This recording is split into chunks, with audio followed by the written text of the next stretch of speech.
May we recognize and abandon the familiar attitudes and practices that do not serve the whole. We are who we are, and we have the opportunity to be who we want to be, to create a new inheritance for the future. May our thoughts, words, and actions in our daily lives assist in dismantling paradigms of oppression and suffering. May we give thanks for our individual place and time and space, to our families and our relationships that touch and change us. May we give thanks to the wise teachers who help us remember how to be and the chance to make it so. Underneath and within these stories and histories is our humanity. Being human means we are of this earth. We are these waters. We are fire and atmosphere. We are the sun and the moon and the stars. We are all that we see, and the wisdom is revealed by looking in between. At this time, we have an opportunity to light our candles of community. You might want to light a candle for a joy or a concern, or just to bring light into this space.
Let us stand in body or spirit for the lighting of the chalice and our spoken affirmation.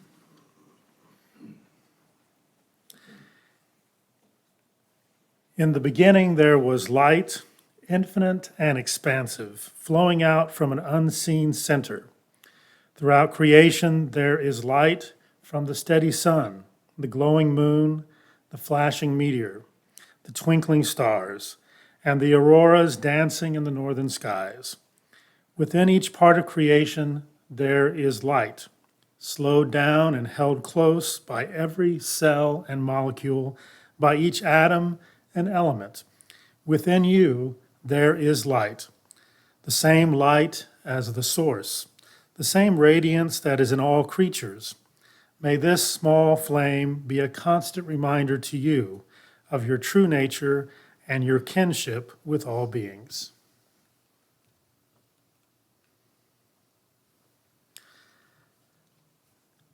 Let us join in the spoken affirmation. Love is the spirit of this church, and service is its law. This is our great covenant, to dwell together in peace, to seek the truth in freedom, and to help one another. Be seated. Our opening thought comes from Walden by Henry David Thoreau.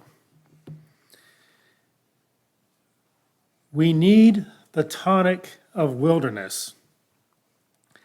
At the same time that we are earnest to explore and learn all things, we require that all things be mysterious and unexplorable, that land and sea be indefinitely wild, unsurveyed and unfathomed by us, because unfathomable. We can never have enough of nature.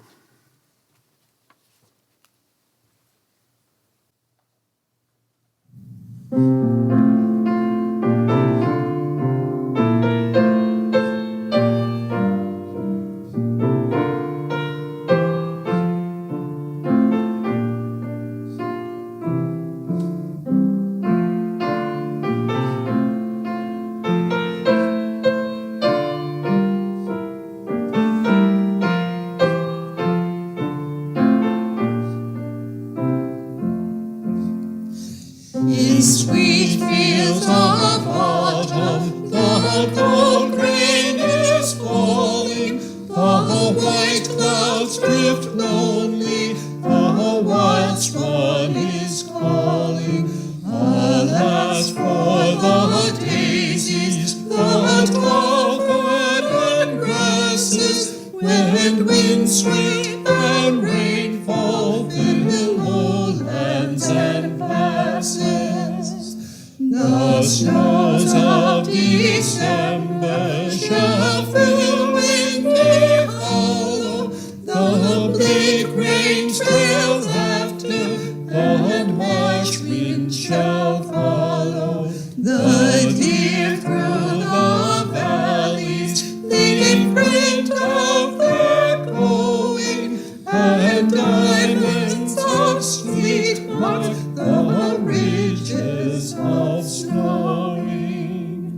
The stillness of death shall stoop over the water, the plovers weep nowhere, the pale streamlet falter, but deep in the earth clod the black seed is living, when spring sounds her bugles for rousing and giving.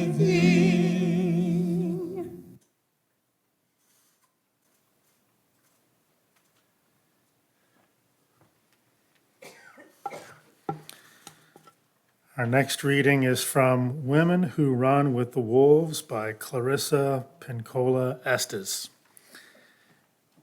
And I am thankful that the word unfathomable is not in this reading. Be wild. That is how to clear the river. The river does not flow in polluted. We manage that. The river does not dry up. We block it. If we want to allow it its freedom, we have to allow our ideational lives to be let loose, to stream, letting anything come, initially censoring nothing. That is creative life. It is made up of divine paradox. Then the river will flow.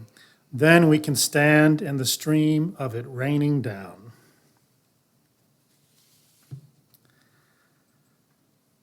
Let us join together in our time of meditation from Into the Wilderness by Sarah York.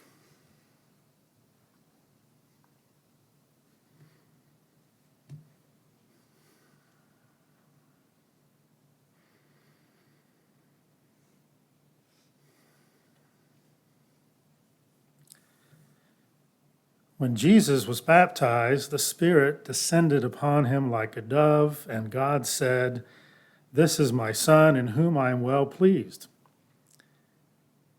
It must have been a great feeling, but it didn't last long.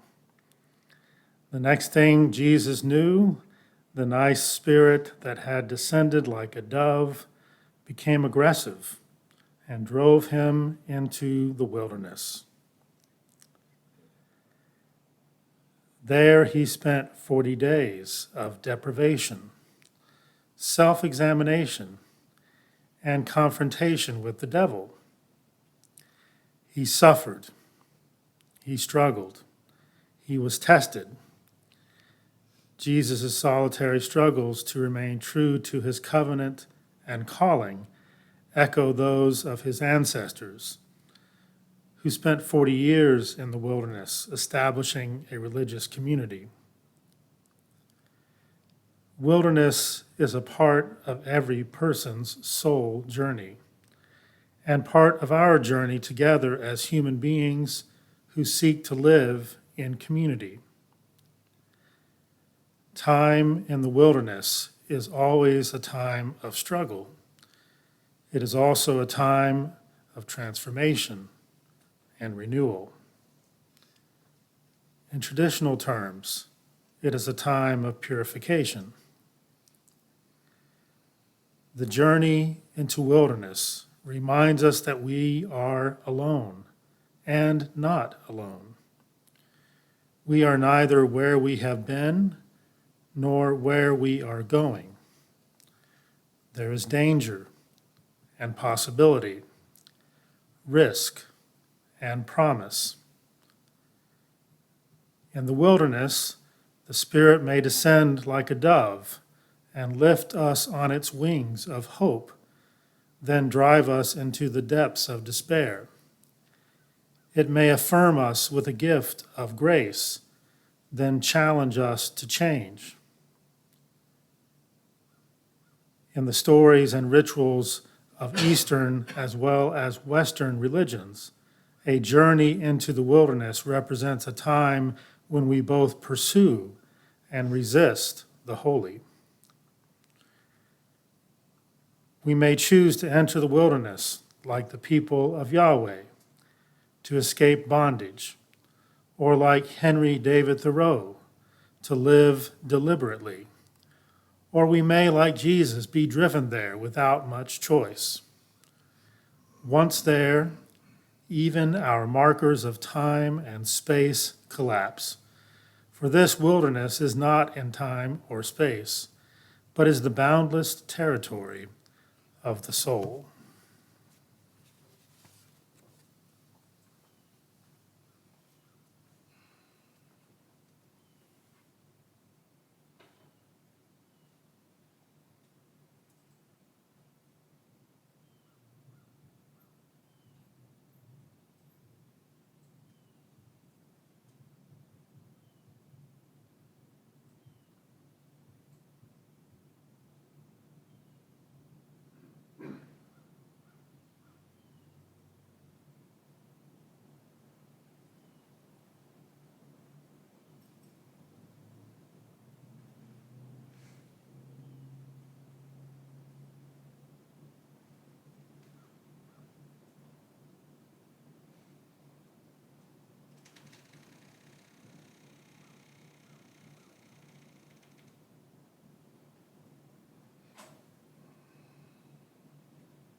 For the stars, for all the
Our next reading is by Cheryl Strayed from Wild, From Lost to Found on the Pacific Crest Trail.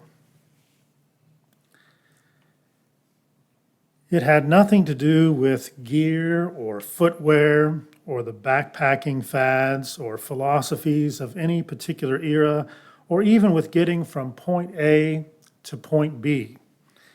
It had to do with how it felt to be in the wild, with what it was like to walk for miles with no reason other than to witness the accumulation of trees and meadows, mountains and deserts, streams and rocks, rivers and grasses, sunrises and sunsets. The experience was powerful and fundamental. It seemed to me that it had always felt like this to be a human in the wild, and as long as the wild existed, it would always feel this way.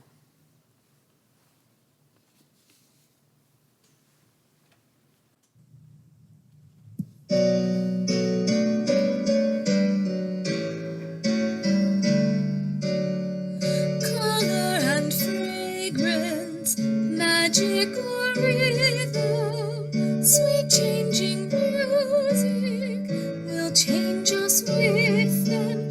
Life within life, inner light gently glowing. Surely you seem to be God's vision growing.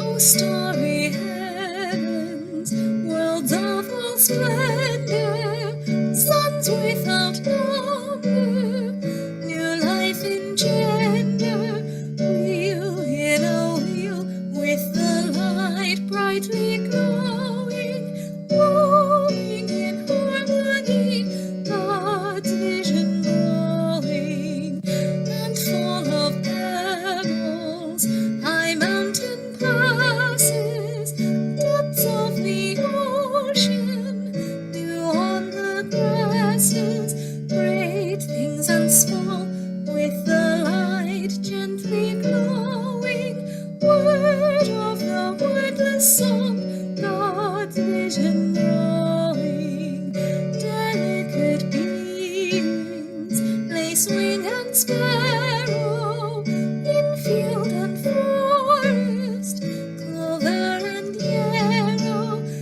life greeting life with the light brightly glowing, none are too small to be God's vision growing. In human eyes burns the soul of living, illumines altars of loving giving, beating we meet, seeing light brightly glowing, share in a greater life, God's vision growing, shaper of all things, to us you've given our chance to keep here on earth a heaven, moving in harmony, light gently glowing, may we be gratefully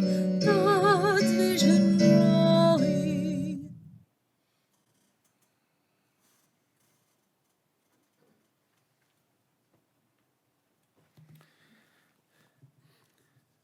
Our readings this morning, our songs, our meditation, our call to community, our lighting of the chalice, all of these help us see that our experiences and understandings of wilderness are quite varied. We have a lot of different ideas about wilderness. For some, wilderness is a place of life-threatening danger. For others, it's a place of trial and temptation. Some look at wilderness and see wasted land that needs to come under control, use, and ownership by human beings. Some see wilderness as a place of beauty, a place of great inspiration, and some see wilderness as having value for its own sake, inherent worth, a place of biodiversity and flourishing ecosystems. In this discourse this morning, we're going to explore some of the historical and contemporary visions of wilderness and pay special attention to the importance of preserving wilderness for the sake of all life on earth. As I speak this morning, I had to make sure that my phone is on airplane mode because I'm receiving a number of photos and even some videos from my older daughter, Ray. And I have to admit that I'm a bit envious of Ray this morning because at this very moment she is hiking in Big Bend National Park during her fall break. It's part of a class at Oklahoma City University where she's studying the ecosystems of the Big Bend National Park area. She's been there since Friday. And when she woke up yesterday morning, she texted us these words. And I just loved to see this text.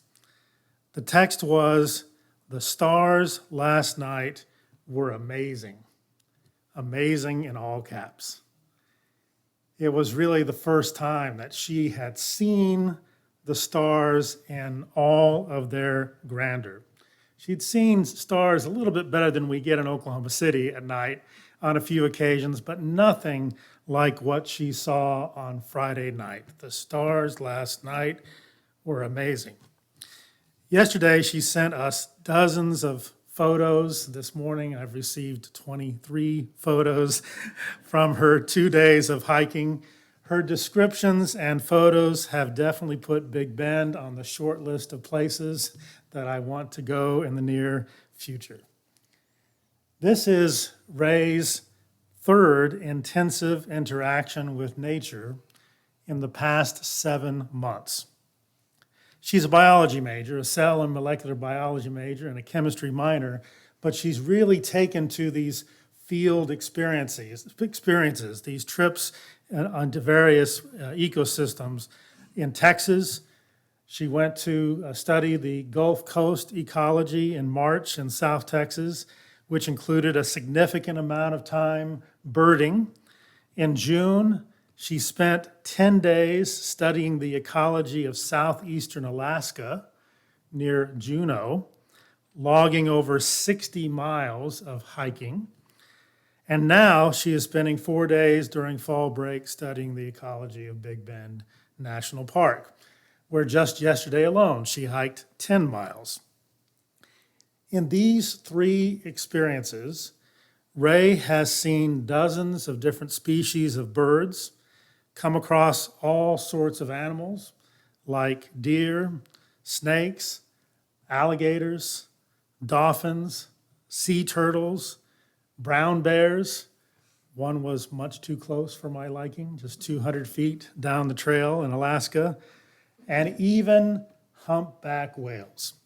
She was very sad, though, that she didn't see any orcas during her time in Alaska.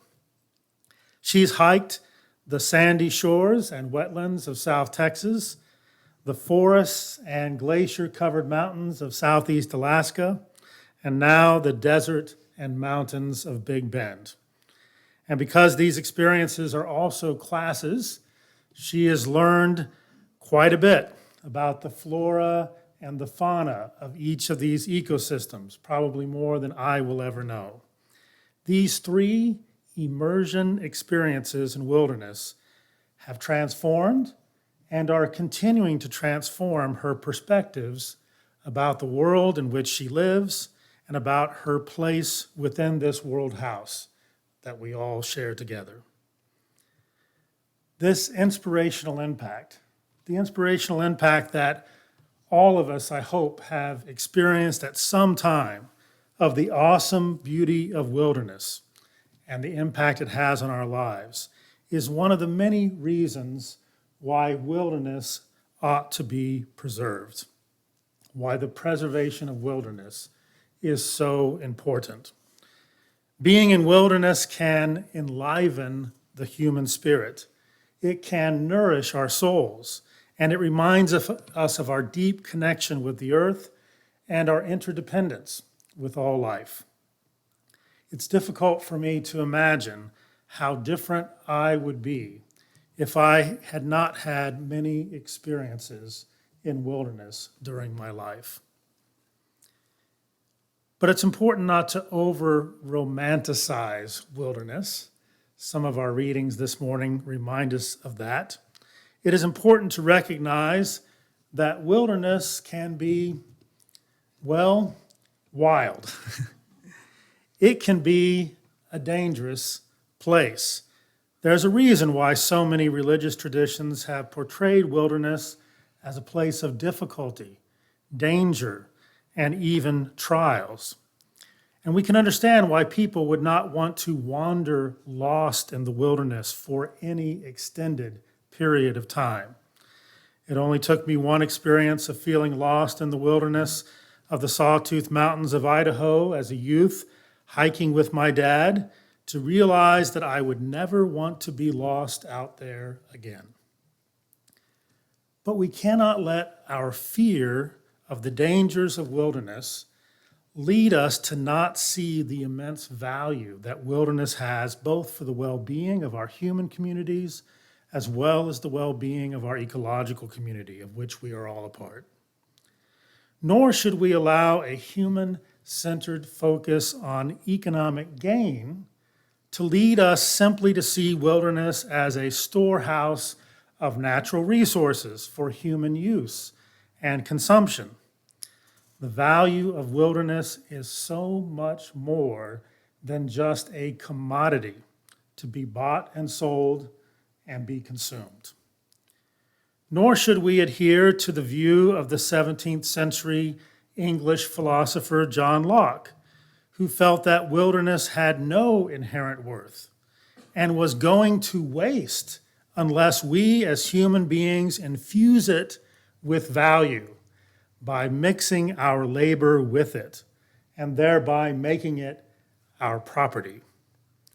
Such a misguided view of wilderness, combined with Locke's deeply misguided and racist views of indigenous persons, led him to the erroneous and evil conclusion that European invaders were justified in taking the land which native peoples had inhabited for centuries, because in his Eurocentric and racist logic, indigenous persons were letting the land go to waste by not mixing enough of their labor with it to make it their property. These Lockean views of wilderness and private property have sadly been the normative guide for much of humanity as we have conquered and commodified wilderness over the past 3.5 centuries. Such a worldview is one of the reasons why there is very little true wilderness left in the world. It's also a key contributing factor to why there is less than half of the wildlife on Earth today than there was when I was born 56 years ago. It is why we are currently experiencing the 6th great extinction event in the history of our planet, and the only mass global extinction event caused by the activity of one species. There have been wise persons, though, who have recognized the moral and ecological bankruptcy of John Locke's views about the value of wilderness and our commodification and consumption of wilderness. The life and wisdom of indigenous persons and cultures provide humanity with a radically different vision of our relationship with our ecological communities and with radically different ways of being in relationship with nature and wilderness. Listening to and taking this wisdom to heart will be a key to correcting the way we relate with the earth.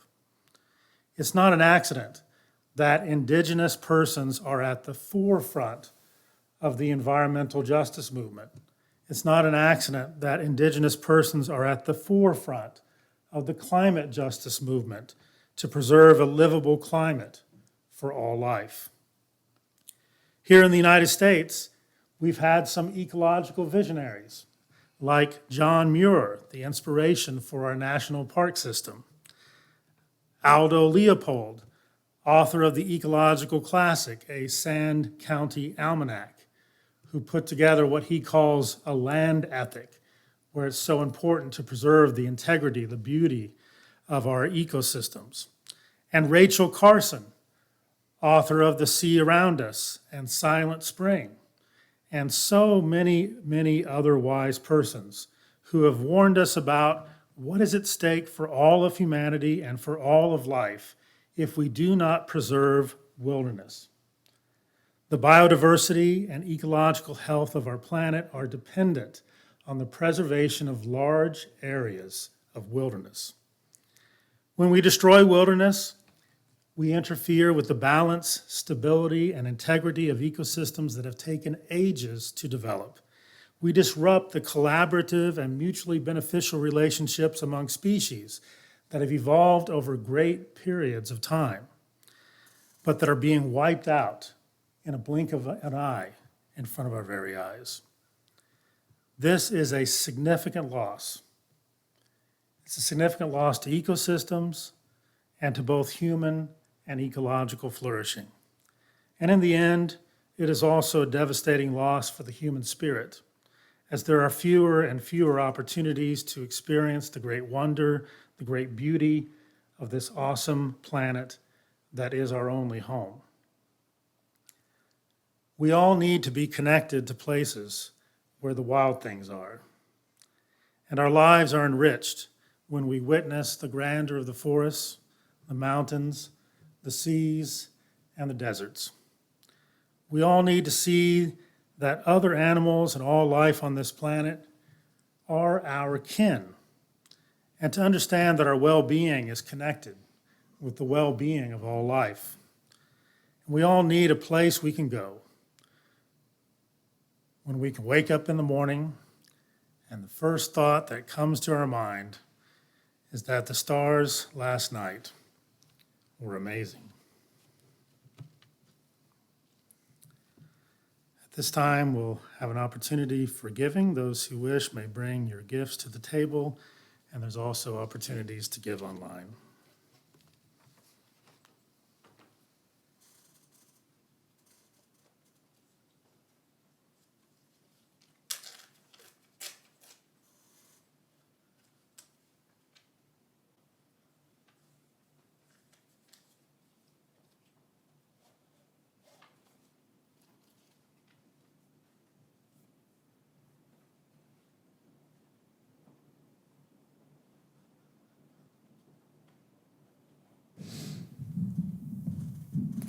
Summertime has turned the star wheel, autumn is upon us. Summertime has turned the star wheel, autumn is upon us.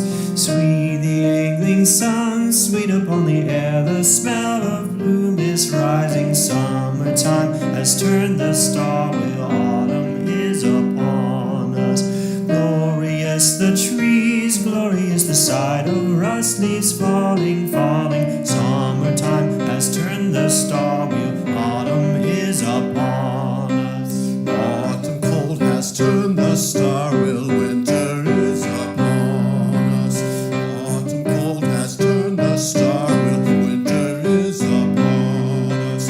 Gray the windy storms, cold upon our cheeks, the wet rain glistens, glistens. Autumn cold has turned the star wheel, winter is upon us. Reaping is the fire, golden in the glass, the cider glows like amber. Autumn cold has turned the star wheel, winter is upon us. Winter rains have turned the star wheel, springtime is upon us.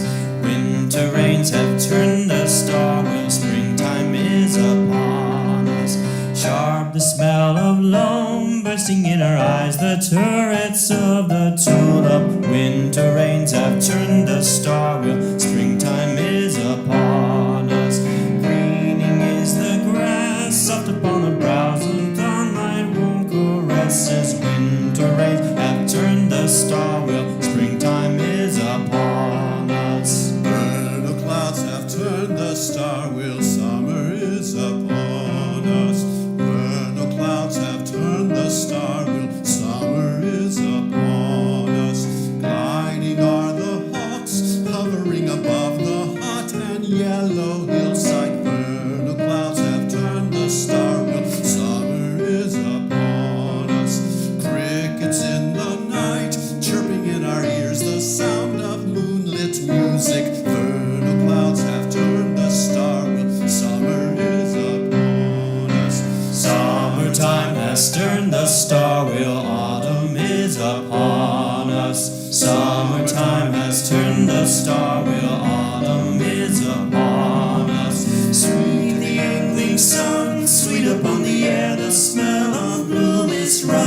Summertime has turned the star wheel, autumn is upon us. Glorious the trees, glorious the sight of rust leaves falling, falling. Summertime has turned the star wheel, autumn is upon us.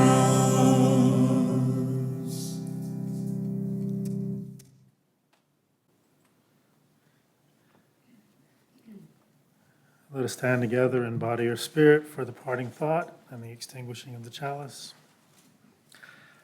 Our parting thought comes from Aldo Leopold, a Sand County Almanac. To those devoid of imagination, a blank space on the map is a useless waste. To others, the most valuable part. Let us join together. We extinguish this flame, but not the light of truth, the warmth of community, or the fire of commitment.